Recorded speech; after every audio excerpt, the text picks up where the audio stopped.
Inside Football with Bud Wilkinson, head coach of the University of Oklahoma's football team. 15 minutes of fast-moving, exciting highlights of football. The people, its plays, and its problems. Brought to you by your National Guard, a strong force of citizen soldiers and airmen. On the ground and in the air, they serve with pride on America's first line of defense. And now, here's Bud Wilkinson. Hello, everyone. It's a pleasure to be with you.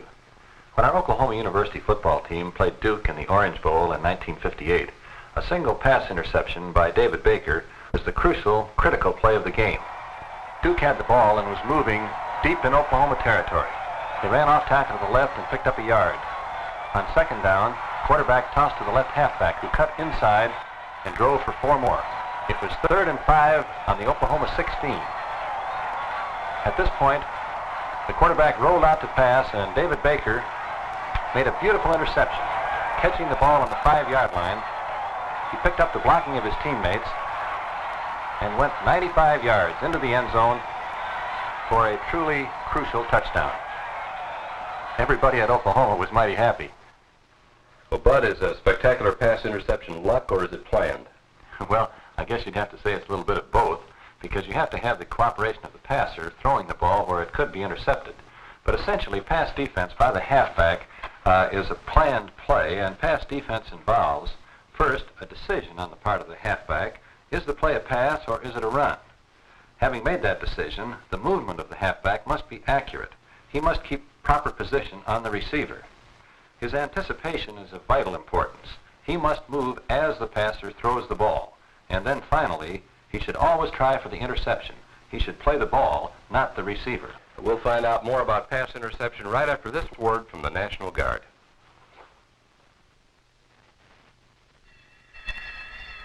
Do you know that sound? That's a scramble bell. When it rings, pilots of your Air National Guard are in the air in minutes. As part of our nation's air defense team, units of your Air National Guard are on alert every day in the year. This is a proud force of citizen airmen, your friends and neighbors who give their time for your defense. During the Korean emergency, more than 45,000 officers and airmen of the Air National Guard served with the Air Force. Their readiness paid off. Today, when readiness is even more important, pilots and airmen of the Air National Guard are training in units throughout the nation. Many of these young men are acquiring valuable technical skills that will keep America's air defense strong. Yes, when you look at the job being done today, you will agree it pays to keep your air guard up. Bud, is it possible for a fan to see a pass interception develop? Well, I think so, Howard. If we use these little men, I believe I can make the point clearer. Often in a football game, when there are 22 people on the field, it's hard to concentrate your attention at the vital point. So I'm going to take out the eligible pass receivers on this offensive team, the backfield and the ends, and I'm also going to get rid of the linebackers and 2 people out of the secondary of the defensive team. You now are the defensive halfback trying to decide whether this play is a pass or a run. And what you should do is look at the offensive linemen who do not have a defensive man playing in front of them. The rules say that the guards and the tackles in the center cannot cross the line of scrimmage and come downfield if the play is a pass. So you look at this guard who does not have a man in front of him, and if he steps back, and if the other linemen drop back also, then you must drop back because the play could be a pass.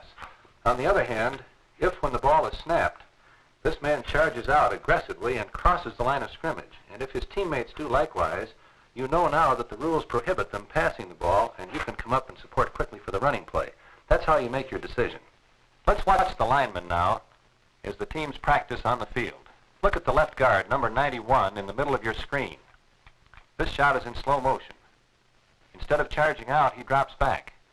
You, as a defensive halfback, should drop back too, because when the line does not cross the scrimmage area, there's always the possibility of a pass. Let's watch the teams again. Look at number 91, the player to the right of the center, directly in the middle of the screen. That time he drove forward. You can come up because you know it is a run if he crosses the line. Here in slow motion, he drives forward again. Come up quickly to support. After you've decided whether the play is a pass or a run, you must keep proper position on the receiver. So let's put one of the ends back in the formation And assume now that the line showed pass. As he comes down the field, the defensive halfback should stay slightly to his outside and about 4 yards behind him and keep that relationship until the passer throws the ball. As the end starts down the field, the halfback retreats, keeping approximately 4 yards in front of him and 1 yard to the outside. Let's watch the movement of the halfback again in slow motion.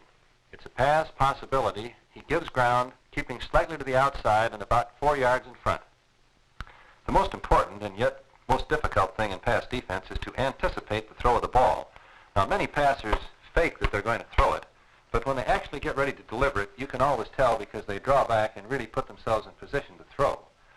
You've got to move before the ball leaves the passer's hands. If you wait until he actually throws the ball, you'll always be a step or two away from the interception. But if you watch him carefully and when he draws back to deliver, you leave now, you'll be there in time to make the interception.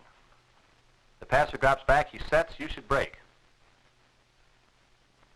Again, moving with the passer, you can go for the interception, and if you don't catch the ball, you at least keep the intended receiver from getting it too. Let's watch it once more in slow motion. Moving with the quarterback, the defensive halfback drives in for the ball. He doesn't catch it, but neither does the intended receiver. If you play it properly and the pass is ever underthrown, you'll get the interception, and it may be for 6 points.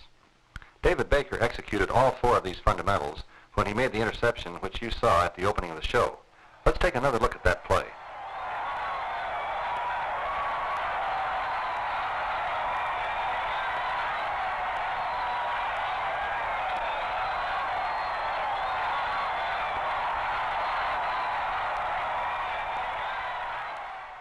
In playing the ball, all pass defenders must remember that when the passer makes his throw, the ball is free and both sides have an equal right to catch it. It's always a mistake to go up and try to knock the ball down. What you should do is to drive through your opponent in an attempt to catch the ball. And if you are not able to catch it, you at least have knocked him away from it too. Always play for the interception. Let's take another look at Baker's play. Duke had the ball on the 16. The quarterback rolled out to throw. The ball is in the air, and by now, Baker must have decided it is a pass. He must have kept position, and he also must have anticipated the throw. You can see here that he did because he's moving toward the Duke goal line before catching the ball. These pictures are a little blurred because the players were moving rather rapidly. A pass interception is a team play. The arrow at the right shows an Oklahoma lineman picking off 2 Duke defenders. The arrow in the middle of the picture shows another lineman cutting down 2 more. To the left, a lineman leads downfield to get the last Blue Devil. With that kind of team play, Baker was able to turn his fine interception into a game-breaking touchdown.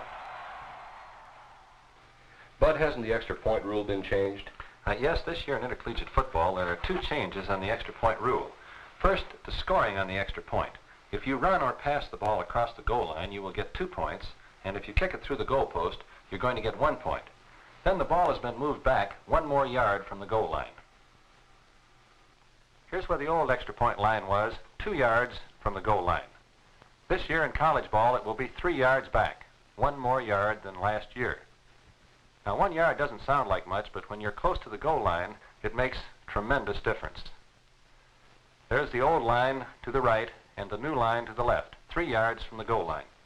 There's some disagreement among coaches as to the value of this new rule, so I've asked a couple of my good friends to come in and explain to you how they feel about it. First, I'd like you to meet Coach Duffy Doherty of the Michigan State Spartans. Duffy, you're not in favor of this new rule, are you? Well, I'm not exactly opposed to the new rule, although I didn't feel that there was any necessity for a change in our past scoring rules as they've been for many, many years. I don't know what the rule is devised to prove, whether it's to eliminate tie games. Personally, I'm a great believer in that old Chinese proverb. Confucius say, "He who make plenty touchdowns, no need worry about conversion rules."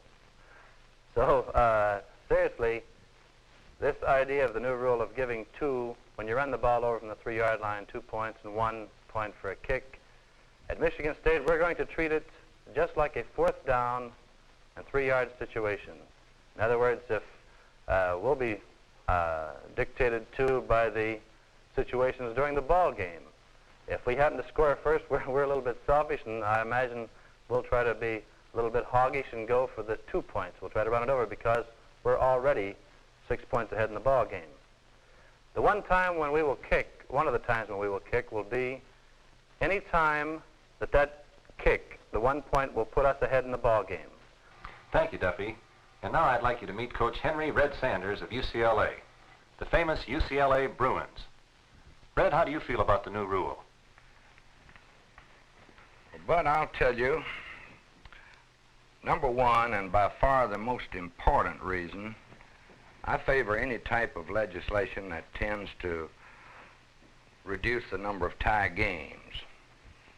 Secondly, I feel that the new rule change gives a slight advantage, at least, to the better team on a given day. For example, we've all seen games played where one team seems to dominate the play, yet you ended up with a score possible 6-6. I believe that the better team has a better chance to make the 2 points from 3 yards out than the inferior team. And lastly, and not the least important, I feel that fans should have some consideration in any rule change. I've talked with a lot of fans and supporters of football, and I don't believe I've talked with one who didn't favor the present rule.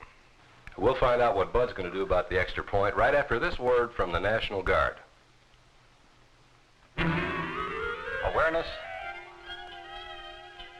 mobility, speed. These are key words in football. In order to achieve this in our national defense, America must be on its toes. If you're between the ages of 17 and 25 and have a military obligation, you can fill it by joining your Army National Guard. You will receive valuable technical training while you build a proud career as a citizen soldier. If you are a veteran with a remaining service obligation, complete that obligation while serving with your Army National Guard in your own hometown unit. Remember, as a young man of 17 or over, or a veteran, there's a place for you in America's largest, readiest reserve force. Stop by your local National Guard armory today and get the complete details. It pays in many ways to join the Army National Guard. Well, Bud, what are you going to do about the extra point? Well, I think all of we coaches would simply like to turn to the crowd in the stands and say, what would you do?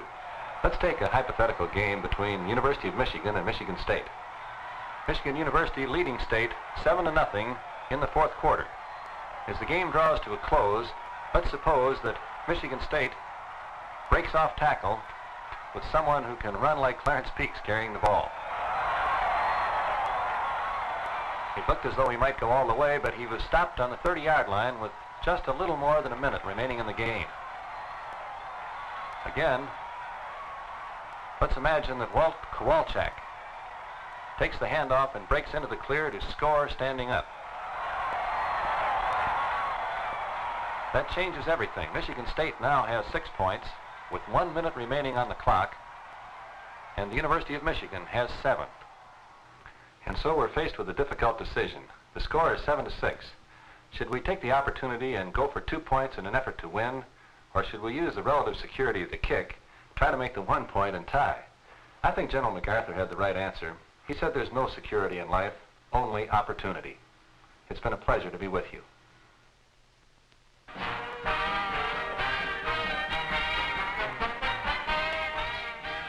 Inside Football features Bud Wilkinson and Howard Newman. Executive producer, Ned Hockman. Produced at Southwest Film Center. Inside Football is brought to you as a public service in support of your National Guard.